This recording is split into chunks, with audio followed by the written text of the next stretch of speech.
Salam, özünü təqdim et. Salam, mən Zeynova Əntiqə, 1992-ci ildən Azərbaycanda yaşayıram, Bakı şəhərində. Əlilliyin haqqında məlumat ver. Əlilliyim mənim 3 yaşından sonra üzə vermiş. O zaman da mənim əlilliyim belə deyim, sağ tərəfli serebral iflitdir. 3 yaşından da sonra valideynlərim ildə 2 dəfə falan doktora falan götürmüşlər.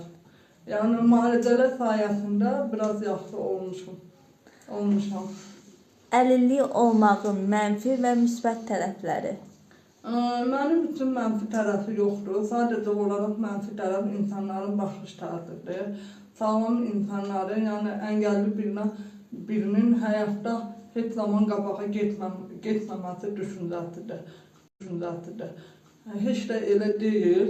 Yəni elə əngəlli insan var ki, həyatda hər şeyə nail ola bilir. İstəsə, öz üzərində çalışsa, hər şeyə nail olur. Mənfi cəhəti budur, yəni ki, insanların baxış tərəfi. Əlilliyi olmağın sənin hansısa bir uğuruna çatmağa mane olub bu həyatda? Uğuruna çatmağa mane olmuyub. Yəni istədiyim hər bir şeyə uğura çatmışam. Yəni çətinliklə də olsa mübarizə apararaq istədiyimə nail olmağı bacarmışam. Çox gözəl. Sonda fiziki məhdudiyyəti olan şəxslərə nə söz demək istərsin? Mən onlara bunu demək istəyərdim. Heç vaxt təslim olmayın. Hər zaman həyatda mübarizə aparın.